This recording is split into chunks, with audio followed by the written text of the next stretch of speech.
As a believer, do you ever stop and ask, why? Why is it? Why is it? Why is it? Why is it? Why is it? Why is it? Why is it in the body of Christ there's so many of us feel they're too pretty to fight, instead of where it's going down, where you need me to be, I can pray, I can intercede, whatever you need me to do, I got you. Why is it our young boys will pass the church, go to the nearest thugged out gangbanger house in search of men to look up to, but when you invite them to church, they say, man, I ain't going in there with them phony, think they better than everybody church folk. And why is it that some of our young people will come to church and act like they're too ashamed or too afraid to raise their hands and reverence God, but at home, they can walk it out better than the folk that made the song, the video, and the TikTok. And us parents, we think that's hot. And why is it that we'll support TV evangelists and artists that we will probably never in this lifetime meet, but we will pass up positive people doing positive things in our community and even our own ministry because we've dismissed them as nobodies?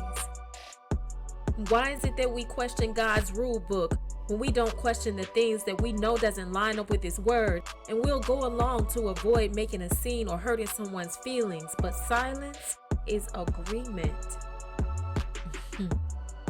Why are some of you sitting here thinking, here comes Poetess Black Jewel with another one of her Jesus poems again, or I like the poem she did last week, or maybe I wish she would hurry up and sit down, sick of her, she's always up doing something.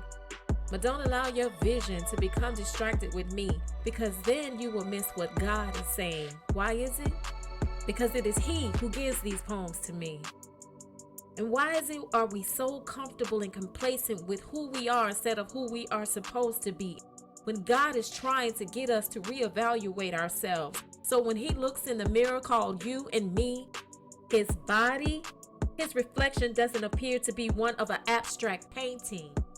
We are to walk in unity, be each other's keepers, support one another, lift each other up. Why is that? Because God blesses us through one another.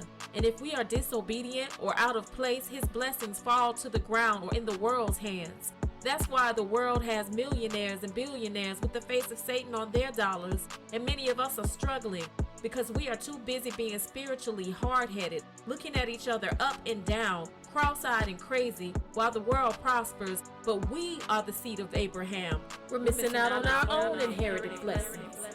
For our God is a beautiful God. We should be a mirror that makes Him look greater. So let us not be like mirrors in a carnival fun house, distorting God's image and stretching Him all out. Clowns at a town fair. But let us be like a mirror in God's house that reflects Him well. So when people ask, why is it that they are so blessed? The answer is obvious in how we live. Poetess Black Jewel. Follow at the Real Poetess.